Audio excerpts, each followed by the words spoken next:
Estamos de volta então para falar de verbo to be, só que agora são as questions, né? Como é que a gente faz perguntas com o verbo to be?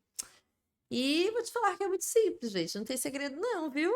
A gente só tem que abrir a nossa mente e entender que ele funciona diferente daquelas perguntas que a gente usava com do e does. Aqui eu não preciso de auxiliar. Lembra que verbo to be não precisa de auxiliar? Isso tá lá na primeira aula. Se você tem dúvida, volta e assista. Na primeira parte, a gente explicou muito essa questão do mapa mental, de como ele funciona e qual que é a diferença. E aqui na prática mesmo, o que que a gente vai fazer? Se a gente tinha isso aqui nas positivas, I am, he is, we are, a gente simplesmente vai pegar o próprio verbo to be e jogar ele para frente. É isso que a gente vai fazer, simplesmente, gente. Não tem segredo. O verbo to be é um cara independente, é um cara que não precisa de ninguém. Não é o único, tá, no inglês, mas por enquanto para você ele é o único. Você só vai perguntar usando isso, jogando o verbo to be para frente, seja o am, seja o is ou seja o are. Tanto faz. E é simples assim, gente. A gente poderia acabar a aula aqui, né? Só que não. A gente tem que falar sobre algumas situações interessantes, né? Para você se acostumar. E na minha opinião, isso é o que mais dá trabalho, tá? Por quê? A gente vai estar mudando a estrutura do inglês e do português, né? Porque no português a gente não vai ficar jogando um verbo na frente da frase para fazer uma pergunta. Assim como no português a gente não tem o do you does para fazer uma pergunta, né? A gente simplesmente faz. Por exemplo, você gosta de pizza? É você gosta de pizza, não tem um do you like? Do você gosta, né? A gente não tem auxiliar. Então, as perguntas sempre dão mais trabalho para nós brasileiros, porque é muito diferente do inglês. E é a mesma coisa aqui. Para a gente fazer uma pergunta, o verbo to be, eu vou pegar o primeiro exemplo que eu acho mais básico, que é essa aqui, ó. Are you a student? Está perguntando, você é um estudante? E aí é que tá, no português a gente continua falando, você é um estudante? E no inglês é como se eu tivesse, é você um estudante? E inverte. E aí é que começa a dar minhoca na nossa cabeça. O que acontece muitas vezes, as pessoas elas ficam com a cabeça de que verbo to be, como ele tá indo na frente, ele vai ser um auxiliar. E depois eu preciso usar um verbo. Cadê o verbo dessa frase, gente? Aí acontece de botar mais uma vez o are. Are you are a student? Isso acontece muito com o is. Por exemplo, ela é uma estudante, que seria is she a student? É muito comum as pessoas falarem is she is, aí eu boto o is de novo. E aí é que cai naquilo que eu te falei lá na primeira aula. Vem comigo. Não esqueça. Desculpa, não esqueça. Am, is, are, be ou to be são verbos. Eles não são auxiliares. A diferença é que a regra dele é essa. Por ele ser independente, ele não precisa de auxiliar, então ele mesmo vai para frente e faz a perguntinha dele. Mas ele continua sendo um verbo.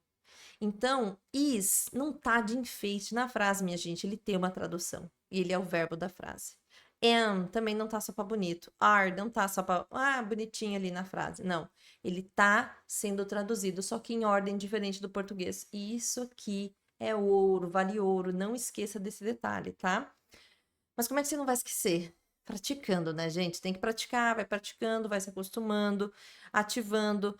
Quando a gente ainda não tem 100% de confiança, a gente tem que dar comandos. Eu gosto muito de usar o exemplo do carro. Quando você aprendeu a dirigir, se você dirige, né? Talvez você não dirija, mas se você dirige, eu quero que você compare você na primeira vez que você dirigiu com você dirigindo agora. Que se você já dirige há um bom tempo, você sabe que as coisas se automatizam, mas elas só se automatizaram porque você passou pela fase de dar comandos. Pisa na embreagem, troca de marcha, né? Principalmente falando em carros manuais. Pisa na embreagem, troca a marcha, dá a seta, liga o farol. Tudo isso a gente tem que dar comando no início. Depois, com o tempo, tudo automático, você nem percebe o que você está fazendo. Com o inglês é a mesma coisa. As estruturas têm que ser definidas para que você dê os comandos e vá se autocorrigindo. Lembre-se, eu não vou estar com você do seu ladinho para estar te corrigindo o resto da vida. Você quer falar inglês com o mundo. Então você precisa ter essa autocrítica, você precisa ter essa autocorreção. Isso é muito importante. Mas para isso você tem que passar por essa fase de dar o comando com o conhecimento que eu já tenho. E aí sim eu tenho a confiança de saber que eu estou falando certo. Mas vamos falar então de alguns exemplos, né, de perguntas muito comuns. Você já sabe que estruturalmente é só fazer isso. Então, a gente tem que lembrar que algumas perguntas são mais específicas. Então, em vez de perguntar só é seu nome, eu posso perguntar qual o seu nome. E o qual, você já sabe, eu vou usar o what. Lembre-se que o what pode ser qual e também pode ser o que, depende muito da frase. Nesse caso, a gente traduz como qual. Qual o seu nome? What's your name? A frase que muitos brasileiros sabem falar, né? Mas repetem, não porque eles saibam de fato o que eles estão falando. E nada mais do que é o verbo to be aqui, porque a gente pode abreviar o verbo to be com essa palavra. Por isso que vira what's your name ou what is your name. E ele respondeu como David. Depois ela fez outra pergunta: Are you married? Você é casado? E ele respondeu no, I am not ou I'm not, que é a resposta curta que a gente vai falar sobre isso. Não, não sou. Depois ela perguntou How old are you? Que é uma pergunta clássica, que a gente usa verbo to be, afinal a gente usa verbo to be para falar de idade. Então, quando eu quero saber qual a sua idade, a gente fala How old are you? É assim que a gente pergunta. Eu não vou perguntar de outra forma. É como se eu estivesse falando quão velho você é, né? Se a gente for pensar numa tradução literal. Mas não é assim que a gente fala. A gente fala, qual a sua idade? How old are you? E ele respondeu 25. Depois ela perguntou, Are you a student? Você é um estudante? E ele disse, Yes, I am. Sim, eu sou. Bora pro mapa mental, então, né, gente? Relembrando, afirmativas, só boto o verbo conjugado de acordo com a pessoa. Que isso aqui tu tem que decorar. Isso aqui é o básico do básico. Tu tem que saber. Não pode errar isso aqui. Negativa, só vou botar o am, o are ou is, e mais o not. Lembrando que não separamos sujeito de verbo to be. Por isso que o not vem depois do verbo, tá? E para fazer perguntas, como agora você já sabe, basicamente a gente vai pegar o verbo to be que estava aqui dando bobeira e vai jogar ele para frente. E eu não repito ele, tá? É o próprio verbo que vai para frente. Só isso. E aí para todo mundo. E as pronúncias, né? Vamos para a parte interessante que são as pronúncias. Sempre, o verbo to be tem sempre mais força. Olha como ele é um cara importante, né? Eu tô deixando isso muito claro. Vou fazer uma tatuagem. Te amo, verbo to be. Para ir contra a maré, né? Porque todo mundo odeia o verbo to be. Mas a gente coloca sempre o peso na pronúncia no verbo to be. Então, lembra quando na afirmativa eu falava I am, you are, she is? Olha como o peso tá no verbo to be. Para fazer perguntas vai ser a mesma coisa. Ou seja, am I? Are you? Are we? Are they? Is she? Is he? Is it? Todos os questionamentos, né? Entonação, né? De pergunta, gente. Porque lembre-se que apesar de a gente estar mexendo na estrutura, eu preciso ter uma entonação de pergunta, porque a gente não é robô, a gente não tá lendo. Então, eu preciso ter esse sonzinho de pergunta em qualquer pergunta que eu faça. Não só no português, como também no inglês. Então, lembre-se, o verbo to be é um cara muito imponente. Ele sempre aparece mais na frase. Ele é autossuficiente, ele não precisa de auxiliar. Então, lembre-se dessas importâncias. Coloque a importância devida ao verbo to be que você vai entender que ele é um cara legal. Aceita ele que vai ficar mais fácil. E vamos ler alguns exemplinhos, né? Chegou naquela parte em que eu vou ler em inglês e depois traduzir. E você pode parar e repetir em inglês para ir praticando sua pronúncia. Primeira frase. Am I late? No, you're on time. Eu tô atrasado? Não, você está no tempo. Is your mother at home? No, she's out.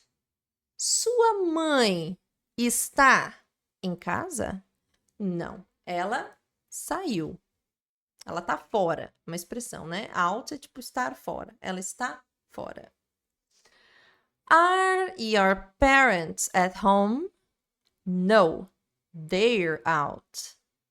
Seus pais, ó, eu não tenho mais só uma mãe, por isso que eu usei is, aqui era singular. Aqui eu tenho plural. Seus pais estão em casa? Não, eles estão fora. Is it cold in your room? Está frio no seu quarto? Yes, a little. Sim, um pouquinho. Your shoes are nice. Are they new? Seus sapatos são legais. Eles são novos. Estrutura diferente, tá, gente? Ativa estrutura diferente. Então, mais uma vez, falando da questão do sujeito singular ou plural, né? Nós falamos is she at home, que é a mesma coisa que eu falei, is your mother, tá? Só que aqui tá especificado que eu tô falando da sua mãe, mas eu sei que sua mãe é she. Por isso que a gente fala is at home your mother? Não, a gente fala is your mother at home. Estrutura batida, tá, gente? Mesma coisa aqui, ó, plural, né? Shoes é sempre plural, por isso que a gente usou o are. Que é a mesma coisa, então, que eu dizer are your shoes? Ou are they new? E mais uma vez, eu não vou falar are new your shoes? São novos os seus sapatos? No português, gente, funciona. Lembre-se disso. No português, as estruturas são muito mais flexíveis do que no inglês. No inglês, não. Lembre-se, eu não posso separar verbo to be de sujeito. Ou seja, eu tenho que fazer o verbo to be primeiro, depois o sujeito, porque é uma pergunta, depois o complemento, tá? Então, não se esqueça disso. Não separa o verbo to be de sujeito, seja em pergunta, seja em negativa ou seja em afirmativa. Para perguntas mais específicas, você já conhece, nós temos o where, que significa onde, what, que significa o que ou qual, who, que significa quem, how, que significa como, e o why, que é o porquê de pergunta do inglês. Como assim perguntas mais específicas? Porque eu posso simplesmente perguntar, é sua mãe? Mas não, eu quero saber onde está sua mãe. É outro tipo de pergunta. Então, a gente respeita a estrutura e joga quem na frente do verbo to be? Essa palavra que só serve para fazer pergunta nesse caso. Então, vou ler os exemplos em inglês e vou traduzir, tá? Naquele nosso esquema. Where is your mother? Is she at home? Onde está sua mãe? Ela está em casa? Where are you from? De onde você é? É assim que a gente traduz essa pergunta, mesmo que o from esteja aqui no final. Isso é uma regra do inglês, não tem o que a gente fazer. Eu não coloco esse from aqui na frente, eu coloco ele no final. Where are you from? De onde você é? Canada, Canadá. What color is your car? It's red. De que cor é seu carro? Ou qual cor é o seu carro? É vermelho. Lembra que eu falei que o it's pode ser traduzido também como é ou está? Aqui é um exemplo. É vermelho. It's red. Posso meter só o is aqui? Não posso. Tem que botar o it junto, porque eu tô falando do quê? Eu tô falando da cor do carro. Então, representado pelo it. Não posso jogar o verbo to be ali sozinho, gente, sem o sujeito, tá? How old is Joe? He's 24. Qual a idade do Joe? Ou quantos anos tem o Joe? Ele tem 24. How are your parents? Are they well? Como estão seus pais? Eles estão bem? These shoes are nice. How much are they? Esses sapatos são bons. Quanto foram eles? Quanto são? Quanto custa, né? Quanto eles são? Vou ler a tradução aqui, minha gente. Quantos... Perguntando de dinheiro, né, gente? Quanto eles são? How much are they? This hotel isn't very good. Why is it so expensive? Este hotel não é muito bom. Porque é, em forma de pergunta, por isso que o is veio na frente, tão caro. Então, perceba que eu continuo colocando o verbo to be antes para fazer a pergunta, só que agora eu tenho um cara antes dele, que serve para dar mais especificação à minha pergunta. Why? How much? How are? Que seria o how só, né? How old? What color? Where? E where de novo, tá? Abreviações muito comuns de acontecer no inglês, né? Como a gente viu lá no início, né? O do what's... Qual que era a pergunta? What's your name, né? What's your name, muito comum, né? Abreviação muito comum, que é o what mais o is. A gente também abrevia muito o who mais o is, que fica whose. O how mais o is, house. House, né? Quase a bala, né? Where mais o is fica where's, né? Traduzindo, o que é ou qual é. Aqui seria quem é ou quem está. Como é, como está. Onde é, onde está. Então vamos ver alguns exemplos, né? What's the time? Uma forma de perguntar qual é a hora. Where's Lucy? Onde está Lucy? Who's that man? Quem é aquele homem? How's your father? Como está seu pai? Tradução literal, tá, gente? Mas é muito comum a gente usar essas abreviações porque facilita na hora de falar. E também, principalmente, na hora de você entender o que a pessoa está falando, certo? Claro que o contexto sempre nos auxilia na hora que a gente vai entender um contexto. Mas é importante saber, até porque você possa usá-lo e ficar de uma fala um pouco mais confortável, não só para mim, mas para quem está ouvindo, né? Não só para você, mas como para quem está ouvindo. E para finalizar, já que a gente está falando de perguntas, a gente tem que falar de short answers, que é um assunto muito importante do inglês. A gente lembra das short answers, né? Se você tem dúvida de short answers, você pode voltar lá na primeira aula do módulo passado, onde a gente falava das short answers usando com presente simples, né? Qualquer verbo, tipo de verbo aí que a gente tem no inglês. No verbo to be, não vai ser diferente, vai ser até mais fácil, porque a gente vai usar de fato o verbo para responder. A regra principal de short answers é que a gente não usa verbo para responder. Se você usar o verbo, já não é mais short answer. Mas como o verbo to be, ele não usa auxiliar, ele mesmo é auxiliar dele próprio, né? A gente joga ele para frente para fazer a pergunta. Então a gente vai acabar usando ele para fazer as respostas curtas. O que torna muito mais fácil é a tradução literal. Então, para dizer sim, eu sou ou eu estou, yes, I am. E aí vai em sequência todos iguais, né, gente? Yes, he is. Sim, ele é ou ele está. Ou yes, we are.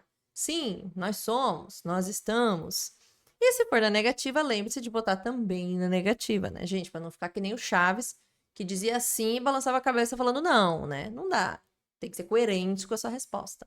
Então, não, não sou. No, I'm not. No, he is not, né? Seria não, ele não é, ou ele não está. Você pode abreviar assim, né? Lembre, ou você pode fazer assim também. No, he isn't. No, he's not. Mesma coisa, tá? Aqui, mesma coisa, né? No, we are, que seria no, we're not. Ou no, we aren't. Tanto faz. Aí as abreviações a gente já viu. Se você tem dúvida, volte lá na primeira aula, que tem toda a explicação muito detalhada. Mas lembre-se de ser sempre coerente. Se é não, é não. Se é yes, tá? Você afirma. Vamos ver alguns exemplos para você não ficar com dúvida nisso. Mas é importante você entender que, como eu disse, a minha concepção acaba sendo até mais fácil, né? Para nós acaba sendo a tradução literal. Então, se alguém chega e pergunta para você o seguinte: Are you tired? Tu tá cansado? Aí você tá cansado. Aí você fala, Yes, I am. Sim, eu tô. É errado falar yes, I am tired? Não, gente, são só formas de responder, tá? Você pode responder de forma completa, sim, tô cansado, porque eu trabalhei muito hoje, meu trabalho, blá, blá, blá. Aí você dá seu monólogo. Mas também você pode falar só, yes, I am. Tô cansado. Yes, tô cansado. Pronto, só isso. Resposta curta é opcional no inglês, tá, gente? Você usa quando você quer. Are you hungry? Tá com fome? No, I'm not. But I'm thirsty. Não, não tô. Não tô com fome, no caso, né? A gente já sabe pelo contexto. Mas eu tô com sede. Thirsty. A gente vai ter um exercício sobre isso. Is your friend English? Perguntei do boy, né? Do amiguinho, né? Is your friend English? Yes, he is. Sim, ele é. Are these your keys? Estas são suas chaves? Porque lembre-se que tá no plural, por isso que a gente usou o are. Yes, they are. Sim, elas, as chaves, são. That's my seat. Lembra do that is? Ou seja, este é meu assento. Aí a pessoa já engrossou o caldo. No, it isn't. Não, não, não, não, não. Não é não.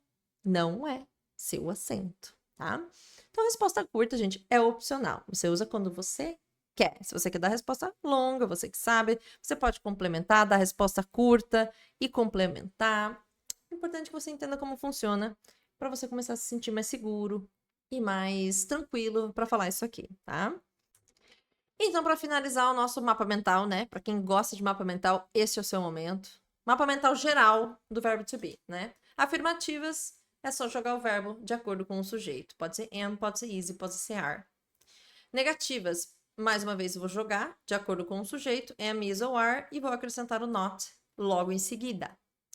E se for uma pergunta, eu vou jogar o verbo na frente do sujeito. O verbo to be que estava aqui, jogo ele para frente, né? E aqui esse asterisco representa que caso você precise de um who, de um where, de um what, enfim, qualquer uma dessas perguntas, de um how much, what color, enfim, você vai jogar ele antes do verbo to be, tá? Então vai ser ele, depois do verbo to be, depois do sujeito e segue o baile. E lembre-se de não repetir o verbo to be aqui, porque você já está usando ele aqui. Não caia nessa cilada. Importante agora, então, que você faça os exercícios de base, que são imprescindíveis, para você ir memorizando essa questão. É importante memorizar a estrutura. Depois você vai para a aula extra, faz os exercícios extras, pode ir assistindo junto, você já sabe como funciona melhor para você, tá? E qualquer dúvida, lembre-se que é só você voltar na aula e assistir. Não tem erro, é só voltar, vai estar lá em algum momento, vai estar lá se você tiver alguma dúvida, para você tirar essa sua dúvida. Eu tentei explicar ao máximo aqui o verbo to be do jeito que eu entendo ele, para que fique bem mastigado para você. E aí agora é você se acostumar com as estruturas, certo? Combinado? A gente se encontra na próxima aula.